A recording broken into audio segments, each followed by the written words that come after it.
on the kind of control you're attempting is, it's not possible. Listen, if there's one thing the history of evolution has taught us, it's that life will not be contained. Life breaks free, it expands to new territories, and it crashes through barriers painfully, maybe even dangerously, but, well, there it is. There it is. You're implying that a group composed entirely of female animals will breed? No, I'm simply saying that life, finds a way. Bonjour, mon petit chifle, Amber here, and welcome to episode 2 of my comfort films, Choose My TBR, the new series on this channel where, as the title implies, my comfort movies, the movies that I turn to in my hour of need dictate the books that I read each month. The first episode that was done last September was The Mummy. Episode 1 was The Mummy.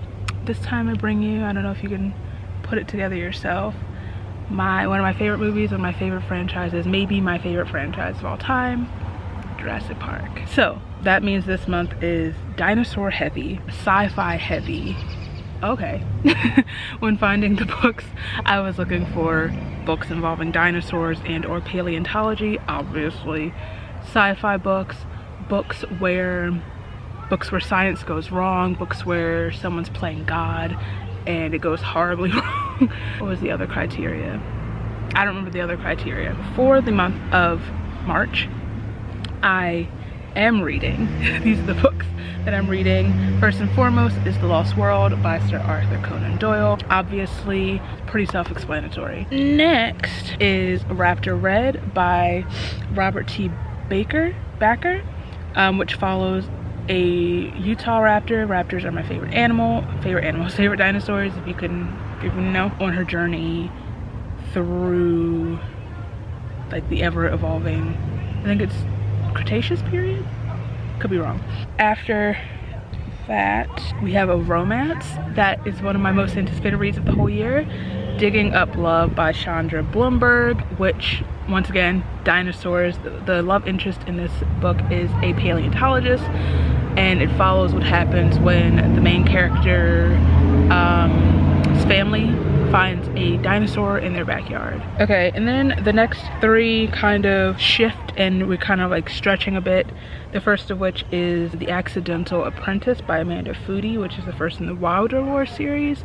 It is a middle grade, and this one was recommended to me by Cass, and I feel like this is gonna play in more with the adventure aspect. There are some beasts that could kill people. We have The Lamb Will Slaughter the Lion by Margaret Kiljoy, which is a lot smaller than I thought it was going to be. This one I picked up because from what I got from the synopsis, it is falling more into this like creature turns on this like utopian society, like cult-like society, but there's a creature that they're, in this case, I think worshipping or something, and it turns on the people, and it's like a fight for their life, basically. And then last but not least, I have The Kingdom by Jess Rothenberg, which I've had for a long time. And this one I chose because it's a sci-fi and it takes place in a theme park, and things go wrong in said theme park. Sounds pretty Jurassic Park to me. Welcome to Jurassic Park. Ooh, that's close.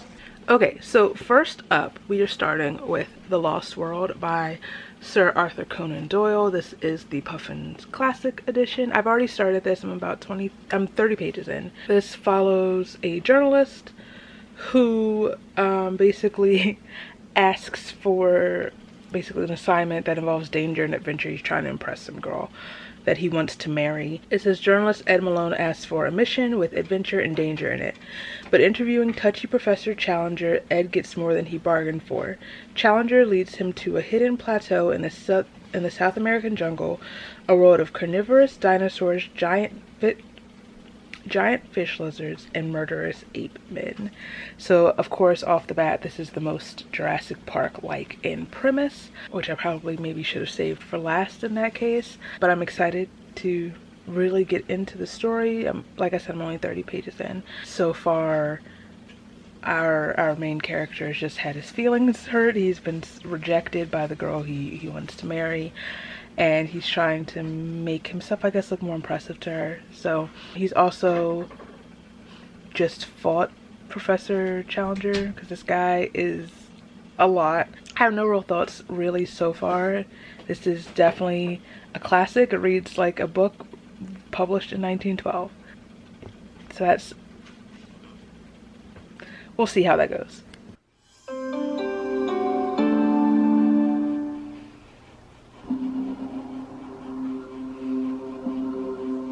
The Arctic Circle, Northern Alaska, in one of the most inhospitable places on Earth. Scientists search for clues to a mystery 70 million years in the making.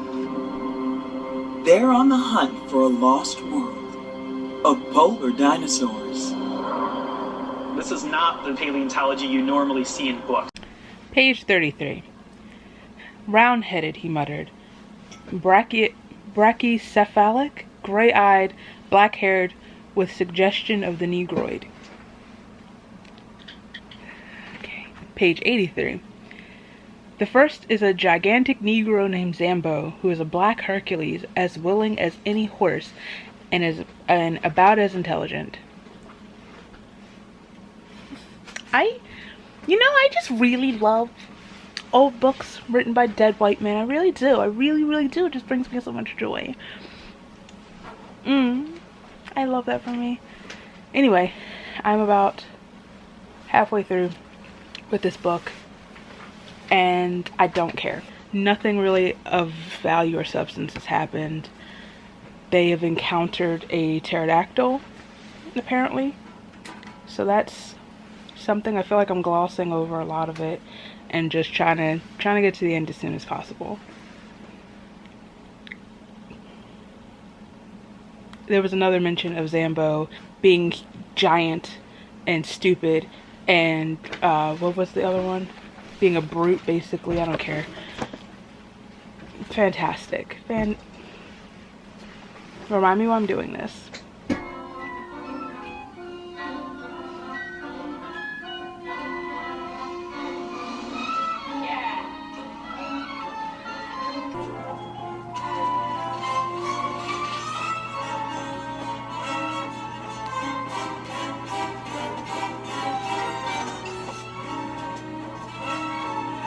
Come on, Mike. Alright, so that's my ice machine.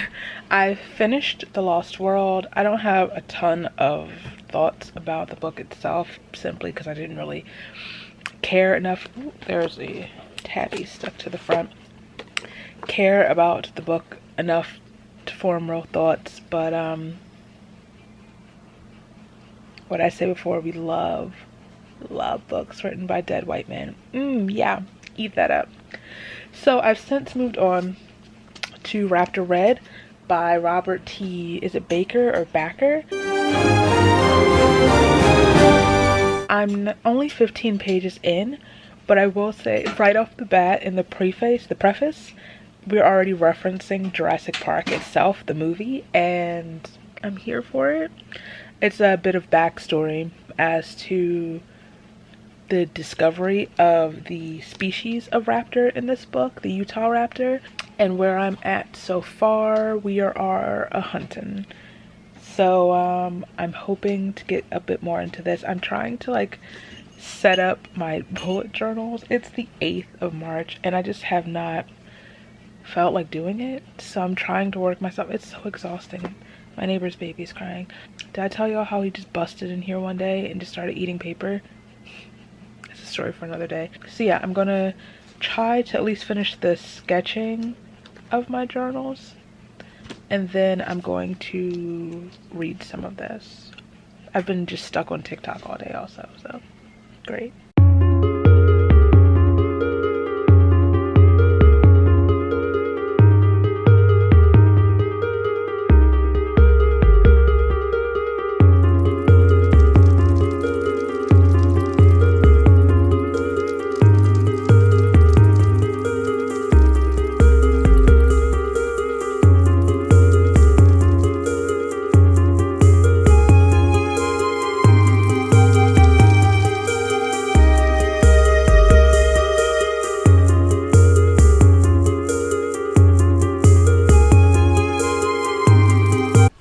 morning, friends. Evening, it's too late in the morning. Anyway, I'm currently like halfway through pinning up my hair. That's why I look like this. Anyway, I am on page 215 of Raptor Red. I literally have like 30 pages left, but I've been up since like 7:30 this morning, and I do not have the energy to stay up to finish this. But I want to say, I have never felt so betrayed by an animal in my life.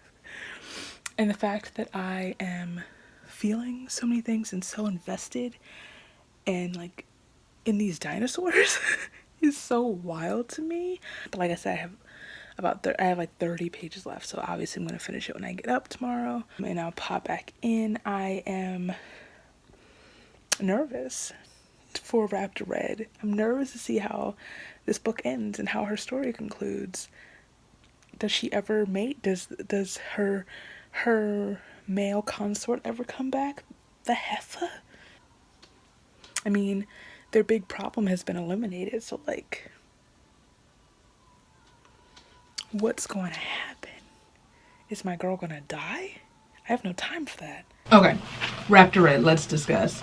This book took me by surprise, y'all. I did not expect that I would enjoy it as much as I did or have such a good time reading this book. I mean, I was pretty hopeful because I knew that the author is and or was a paleontologist, and also the concept of this story being told through the point of view of the raptor was really, really intriguing to me. But like, I never would have expected or anticipated empathizing so much and becoming so invested in a raptor's life. Like, I was fully rooting for my girl Raptor Red. This family dynamic, these characters were written in a way that I had to like frequently remind myself that these are animals. And yeah, I just found this like a really cool look into the lives of the dinosaur world. And I'm just glad that I stumbled across this book. Fantastic.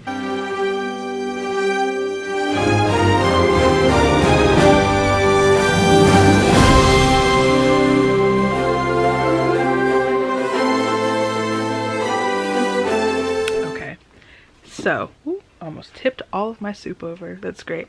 I am starting Digging Up Love by Chandra Bloomberg. Switching the vibes up a little bit. We've still got dinosaurs, but obviously we are going into romance. And I'm not gonna lie, this is the book I was most excited about going into this. I've been hyped about this book since the first time it like crossed my path.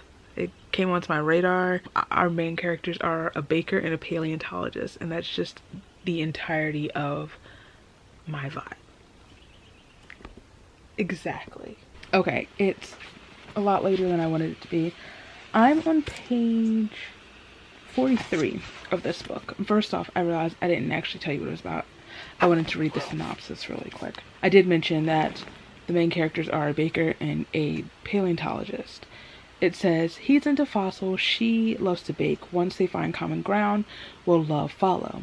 Alicia Blake works her magic in the kitchen, creating delectable desserts for her grandfather's restaurant in rural Illinois. Although Alicia relishes the close relationship she has with her family, she can't help but dream about opening a cookie shop in Chicago. You can probably hear my computer hissing, I'm sorry. She may be a small-town baker, but Alicia has big ambitions. Then a dinosaur bone turns up at her grandparents' backyard. When paleontologist Quentin Harris arrives to see the discovery for himself, he's hoping that the fossil will distract him from a recent painful breakup. Instead, he finds Alicia and sparks fly. The big-city academic and the hometown baker seem destined for a happily ever after. But Alicia is scared to fall in love, and Quentin's trying to make a name for himself in a competitive field, which gets even more complicated when the press shows up at the dig site. For love to prevail, the two may have to put old bones aside and focus on the future. And right off the bat, like I said, I'm 43 pages in, and I'm not entirely sure. I don't love how the characters have met. Their whole introduction irritated me, kind of just rubbed me the wrong way. Honestly, I was holding back a scream of rage at Miss Alicia jumping in and stomping through some fossils and just disrespecting fossils, but I think that's just as a person who is into dinosaurs and paleontology and like the concept of like fossil excavation and all that. It just made me really mad. I do like that we've had pop culture references to one, Boy Meets World. She referred to someone as like the equivalent of Mr. Feeney or something, and we've had 2 actual Jurassic Park references.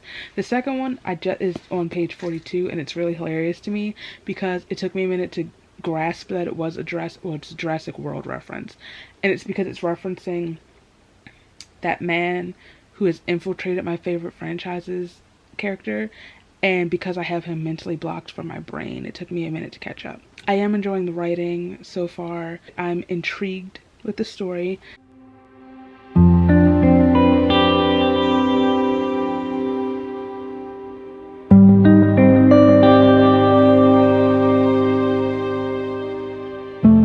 So, Digging Up Love. This book was my most anticipated on this list. One of my most anticipated of the year. It had like all of the makings, all of the bones, if you will, to be one of my favorite books. And I want to start off by saying there are some things that I really did love. First and foremost, the concept of a hot professor obsessed with Jurassic Park, wears glasses. Hello God, yes, it's me again. No, don't hang up, please.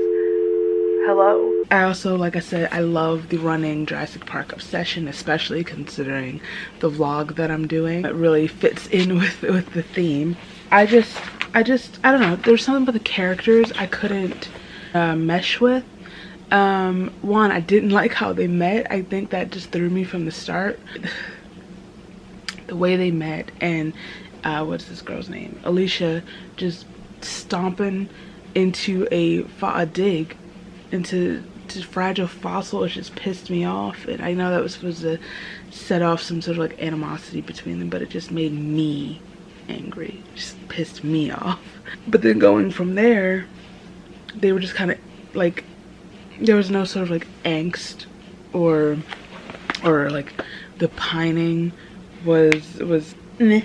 They're pretty into each other pretty quickly, and like I don't mind that. I'm not one that usually minds like insta lovey, insta attraction situations, but sometimes there's usually a little bit more between them that makes it harder to instantly just like get together, you know? Some people, you know, don't mind that. I just need a little bit more for to be satisfied once they actually get together, you know? Also, I know she's raised by her grandparents and like in the boonies, but my girl is using terms like jeepers and heavens to Betsy. I'm just like, sure Jan. On the flip side of that, I found Quentin way too pushy about the choices Alicia was making regarding like her move and her future and how she was handling those future plans with her family. And I'm just like, bro, you're just like a very new piece to this puzzle. Simmer down. It was really, really annoying. But maybe it's just because I relate too much to Alicia's like hesitation regarding all of that, and even like regarding a relationship, you know? But that being said, part I don't relate to, I don't like that she seemed to be seeking her worth in other people, and I don't think that was ever really resolved in any sort of way. Last but not least, I don't mind a little bit of miscommunication in my book. I don't mind. I'm one of the minority. I don't mind that trope in books. I don't mind that bit at the end of the book. But my lord, this whole book was like built on a premise of miscommunication, not being able to effectively communicate. I'm like, please, y'all, please. So that got, it was a bit much. It was a bit much. But yeah, the longer I sit with this, the more conflicted I really feel. I mean, I guess judging by what I just said, it doesn't sound too conflicted. But yeah, the premise was absolutely everything to me. Like, I love to bake. I hope to have like my own bakery cafe situation in the future. Where's my hot paleontologist professor? Once again, hello God, it's me. But I wish there was, like I said, a bit more build up to their feelings and a little less miscommunication.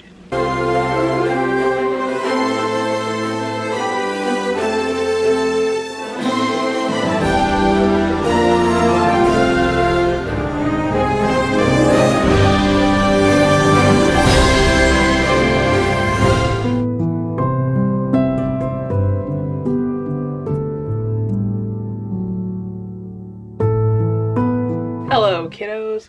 I honestly feel like I'm flying through my TBR. Watch, I say this. Nope, I'm not even putting it in the air. We're almost exactly at the halfway point of the month, and I'm already starting my fourth book of the month, the fourth book of the TBR.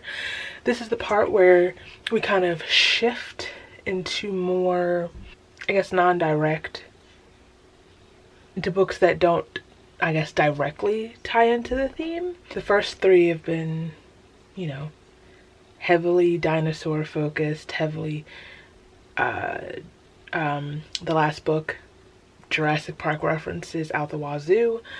But now we are shifting because it is surprisingly hard to find books about dinosaurs and or paleontology. So the next book, I have started reading The Accidental Apprentice, which is the first of the Wilder series by Amanda Foody. This is a middle grade. This was recommended by Cass, who says that despite only saying Jurassic Park once, this has like sort of a feel to it, so we'll see. I've mentioned before I do want to read more middle grade this year, so I am very glad to pick this up. This is like the third Amanda Foody book that I own, and the first one I've actually read. So I have Ace of Shades, the first one. I got it in, I think, my first Outcrate box, and I also have All of Us Villains. I got that for Christmas this year. This is the first one I've actually opened to read. I'm only 10 pages in. Let's read the synopsis. The last thing Barclay Thorne ever wanted was an adventure. Thankfully, as an apprentice to the town's mushroom farmer, I love mushrooms. In fact, I have to finish this because I have to go cook some mushrooms for part of my dinner. Anyway, thankfully, as an apprentice to the town's mushroom farmer, Barclay need only work hard and follow the rules to one day become the head mushroom farmer himself. But then Barclay accidentally breaks his town's most sacred rule: never ever stray into the woods, for within the woods lurk vicious magical beasts. To Barclay's horror, he faces a fate far worse than being eaten. He unwittingly bonds with a beast and is run out of town by an angry mob. Determined to break this bond and... Did I say bound? He unwittingly bonds. I can read. Anyway, determined to break this bond and return home, Barclay journeys to find the mysterious town of lore keepers, people who have also bonded with beasts and share their powers. But after making new friends, entering a dangerous apprenticeship exam, and even facing the legendary beast of the woods, Barclay must make a difficult choice: return to the home and rules he's always known, or embrace the adventure awaiting him. So this isn't like in your face sort of, you know, Jurassic Park-y, but there are beasts that are dangerous and should be avoided at all costs. There's a magical wood, it seems like, or forest, which, you know, almost a jungle. So we'll see how this goes. And it has the adventure aspect to it. So we'll see how this goes. I'm only 10 pages in. Stay tuned.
We're supposed to be looking for something for my cousin's birthday. I found things I'd rather play with.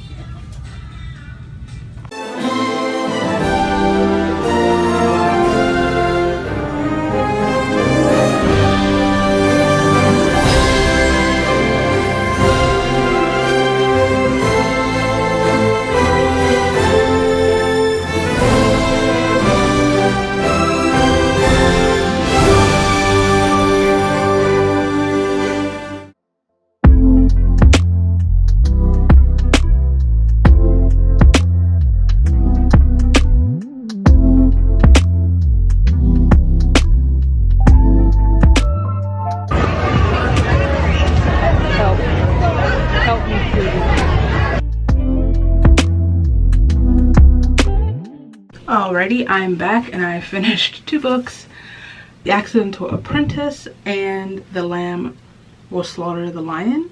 First we had The Accidental Apprentice, which is the first book of the Wilder series, like I said. I thought this was really cute. This really felt like a bridge to Terabithia, Spiderwick Chronicles vibe mixed with a little bit of Pokemon. A bit of Pokemon in there with like collecting and battling beasts. Also felt like Gods and Monsters starring Dylan O'Rain. Yeah, I just thought this was really cute. It was fun. I just love the kind of the story of finding your own place, finding your own home. I love Barclay's journey, finding himself at a place where he belongs, building friendships, all that. And I think I am going to continue with this series. I don't have too many thoughts to like review it in any sort of way, but I did have, it was fun. It was fun and it was cute, and like the other stories I listed, we love a bit of an adventure. And then I read this little baby, which is a lot smaller than I thought it was going to be, and it follows Danny, who shows up at this like squatter town, trying to follow the final footsteps of one of her closest friends who died by suicide, I believe, and trying to figure out what led to these events. When she gets there, she encounters this like protector spirit entity thing that is currently turning on its summoners, and it's kind of like a brief fight for survival. And that like reminded me of Jurassic Park, and the thing that's being like revered and in this case worshipped turns on, like in Jurassic Park it's its creators, but it's summoners and like all that. I wish this was longer. I feel like I could have felt more as far as the story and even the characters. I didn't really like the main character. I feel like I could have grasped more with a bit more story. It felt really sinister and creepy, but I just a bit more so I could really understand what was going on. And like I said, it felt sinister and creepy, but like I feel like I would have felt like more perilous, like we were in more peril if there was just like just a little bit more meat on them bones. But you know, what are you gonna do? It's another book toward that I can check off the TBR. So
Hello. Hello. So why do I feel like this is like very Blue's Clues of me? Anyway, I don't remember what the last clip was. I think I started. I don't know what the last clip I filmed was, but I have started reading my final book of this TBR, of this video, The Kingdom by Jess Rothenberg. I have not updated recently. I think the last time I talked to you, I had just started reading The Lamb Will Slaughter the Lion. I read that in like 2 days. I think I was reading in Chuck E. Cheese. I've been at Chuck E. Cheese for the first time since I've been an adult, and it's so much smaller than I realized, and so much louder than, or so much smaller than I remember, so much louder than I remember. I just remember being terrified of the animatronics and loving the little Jurassic Park ride, which is no shock. Here I have this like little, I have this picture of me and one of my friends, hey Candace, at Chuck E. Cheese. I'm pretty sure we're in the little Jurassic Park Jeep ride. Anywho, also finally filmed the intro to this whole vlog and almost broke my ankle because I fell out of that tree I was in. I tripped out of it. I was taking pictures. I tripped out of it. My ankle whooped. And if I had come down just a smidge harder, it would have snapped. So that's where we're at. I can put all my weight on it now, so that's good. Anyway, The Kingdom. I'm actually almost finished this book. I'm on page 230. So I can finish it. My plan is to finish it today. So this might be one of the last clips you see of this vlog. And I'm actually really enjoying this book, which is great because I've had it for so long and I just kept putting it off. Nobody talks about this book. This is such an underrated book, but I realize I haven't really told you much of what it's about, just that it takes place in like this theme park and the attractions, I guess, are turning on whatever. So this story follows Anna. I call her Anna, but I think her name is Anna. And she is a fantasist, which is basically this human hybrid. She and her 7 sisters, 7, 8, 6, whatever, are kept in this basically Disney World. It is a theme park where all of your dreams can come true. And that's basically their purpose, is to like be these living princesses, these walking dreams. And this basically follows what happens when she meets Owen, who works there. He's human. They're not supposed to interact. And she starts learning more about like the reality of the fantasy, I'll say, and things just start really going wrong. So like I said, I'm really enjoying this. It follows sort of 2 timelines. A crime takes place. Okay, it's not a spoiler to say Owen goes missing. He's presumed dead. And this kind of follows the narrative leading up to whatever incident took place. And it also follows the trial after the incident. So we have like recording tapes and like evidence interspersed. This is not the first time I've ever said that word within the book. And I'm curious to see if any of my theories are true about like the reality of what happened and what's really going on behind the scenes. There's a lot of dark things going on here. This is a pleasant surprise. And does it really fit the Jurassic theme? Sort of, in the aspect that it takes place in this theme park where in the theme park they literally revive extinct species. They have a small dinosaur, and also alongside the fact that these created creatures kind of, I want to say glitch, but they're not really glitching in the same way in Jurassic Park. They are doing what they're supposed to do. Like the hybrid humans, are they malfunctioning or are they just becoming human, you know? I guess it also also touches on the concept of humanity and what it means to be human. So anyway, like I said, I'm going to sit down and hopefully finish this today. So I will I say probably because I haven't filmed any of the actual review bits yet, so I have to sit down and do that. Here's a behind the scenes tidbit, the power of editing. So I'm gonna probably see you when I finish this.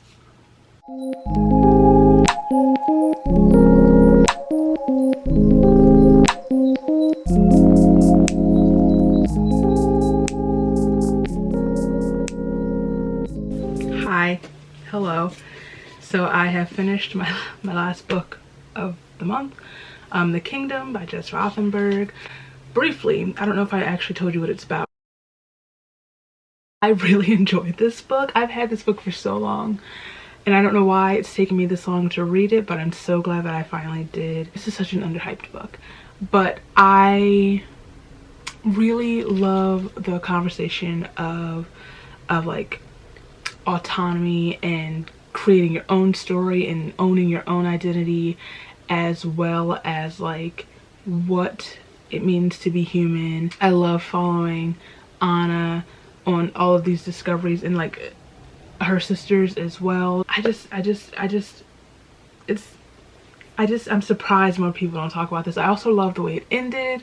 I love that it's a standalone. I don't read a lot of standalones, so this was so nice to get to the end and like that's it. It's just like a satisfying conclusion. It was a quick and easy read. I also like that it's kind of told in multiple forms. There's like the regular, you know, writing, prose, but we have like text messages, emails, forms, all that. So like I guess like a mixed media type situation, which helped speed the reading process along. I don't read a lot of sci-fi, so this was also a fun like foray into more sci-fi. I guess it can also be described as dystopian, which was my jam for a really long time. It has a feel almost like The Uglies by Scott Westerfield a little bit. I don't know, I just really liked this book. I have nothing else really to say about it. Read The Kingdom. Thank me later. This is one of my favorites that I've read this month. Not even necessarily the way it ties into the theme, just in general. I just really loved this book. Well, this feels strange to be done so early with my TBR in this vlog essentially. Today is the 23rd of March. Happy birthday, Becca. I finished The Kingdom last night. I don't know where I'm looking. I don't know what my eyes just did. I finished The Kingdom last night, which was the last book that I had set to read. And after the way the last one of these videos went, and how stressed I was towards the end, this is strange but refreshing.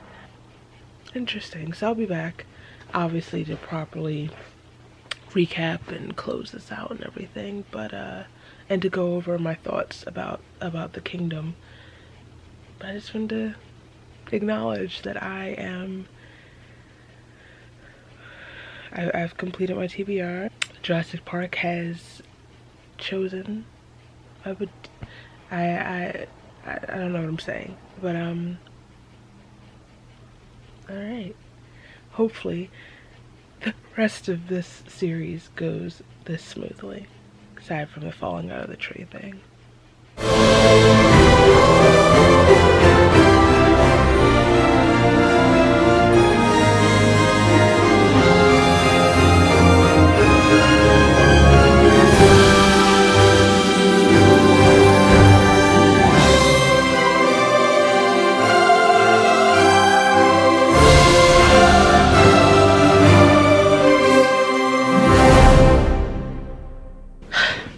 Okay, let's recap. First of all, yes, this shirt is wrinkled, and you're gonna ignore it, or I'm gonna block you. It's the point. It's the theme. Let's recap. Let's chat about what I read and how they aligned with the theme for this month. First, I read, in case you forgot, in the past however many minutes this video is, I read The Lost World by Sir Arthur Conan Doyle. I don't know where I put the book. And as far as the Jurassic vibes, I mean, obviously this gives Jurassic Park vibes.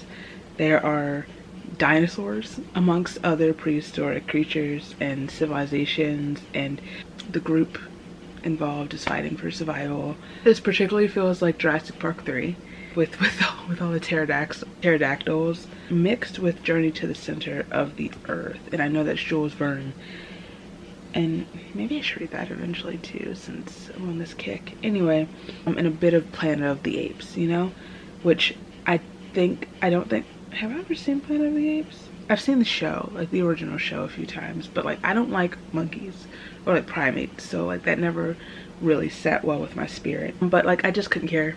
I just couldn't care about this book that much. The characters, the plot. I personally never felt the danger they were in. The whole like white man superior thing. Bye. Goodbye. So just this, aside from like the obvious Jurassic vibes, this was big meh for me. Well, I then go on to read the Sherlock Holmes books. Who knows? Who knows? Shoot. Next. One of my favorite books of this whole reading experience. I think this was my favorite book of this whole reading experience, Raptor Red by Robert T. Baker. And as far as Jurassic Park vibes, this one heavily features the dinos, obviously. It centers them, and we are immersed in their world, and we're immersed in the world that would lead to the creation of Jurassic Park. Iconic. Also, Jurassic Park is referenced right off the bat in the prologue, as well as the fact that these raptors that we follow are the raptors that are featured in the movie. I can definitely see Raptor Red and co, particularly her sister, harassing poor Lex and Timmy. You know the scene I'm talking about. But I love this book. This was so much fun. And like I said before, didn't expect that I would enjoy this so much. I thought I was just picking up some random book about dinosaurs. The next book I read was Digging Up Love by Chandra Bloomberg. I actually didn't anticipate all of the Jurassic Park references that would be throughout the book for some reason. Both characters are obsessed with Jurassic Park. For Quentin, that is what led him to then go on to study and become a paleontologist, yada yada yada. Yeah, once again, hot paleontologist obsessed with Jurassic Park. When is it my turn? When's it my turn? I wish there was a scene in the book where they watched the movie, even like a movie marathon. That would have been so cute. Together, obviously. So I picked up the book because I just so desperately wanted to read it. It was one of my most anticipated of the year, but I am still surprised by just how much it tied in with the theme, considering like Alicia was like formed her own Jurassic Park fan club as a kid. Surprisingly, I didn't. Huh. She had one up on me, but I was checking out dinosaur books every single time I went to the library and then forcing my mom to read them, so. So the last three books are the less obvious ones, the ones where I had to like really reach to connect them to the theme. The first of which was The Accidental Apprentice. As far as Jurassic vibes, there weren't many, except for running from beasts that might just kill you. I guess that feels a bit more like Jurassic World. We have like a power-hungry villain trying to control what's not meant to be controlled and use it for his own means. So that feels more like the newer franchise to me than the original. But regardless, I guess it fits. After that was The Lamb Will Slaughter the Lion. And Jurassic vibes, I mean, the main character was dropped into this really wild situation where now they might die. A very gruesome death.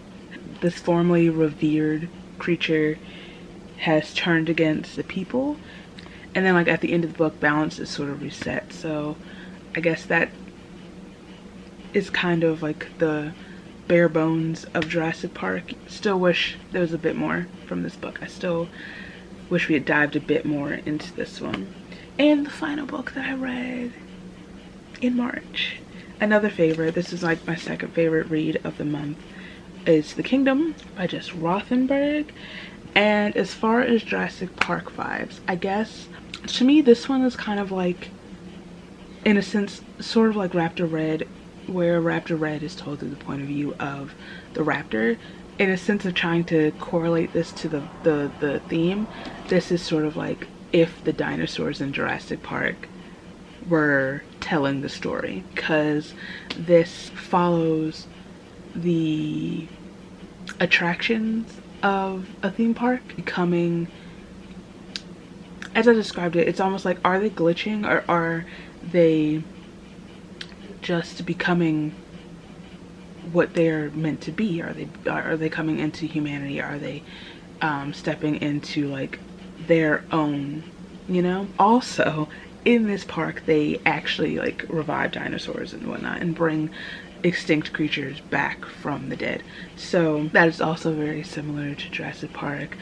Also, there are like a lot of dark things going on behind the scenes. People die. Sometimes people die involving the attractions, other attractions at the park. So I feel like when you really put your mind to it, you can find how very similar to JP this is. So that is that. I need to say how refreshing it was doing the second episode of this in comparison to the first one where I did the mummy, and I was just really stressed for the whole month. I really was. If you didn't watch that one, you should. It'll be linked down here. In the first episode, I was away for a good chunk of September. I was in Vegas and then Alaska. That was my first mistake. I was struggling to like finish the books and focus on the books that I had with me, and then so when I came home it felt like I was cramming. Maybe it's also the selection of books I chose for this project. I was able to breeze through my TBR. I enjoyed most of the books that I read off of the TBR, a good half. It was a good split down the middle. Even the ones I didn't love, the reading experience was still really easy and really enjoyable. I was able to finish really early. I love dinosaurs a lot. Pretend to be shocked. So I am hoping that this vibe is what carries on to the next time I do my comfort films choose my TBR episode. I don't know why I'm calling them episodes, but I don't know which movie I'm going to choose next. I am thinking either Princess Diaries or Ever After, but you'll know eventually when this goes up or when I start asking around for book suggestions. Anyway, thank you for watching this. If you watched all of this, MVP, leave a little dinosaur emoji down in the comments if you did. If you like this video, please give it a thumbs up. If you like me, feel free to subscribe. All my places are down below so you can follow me and I'll follow you back, and I'll see you very soon. Bye.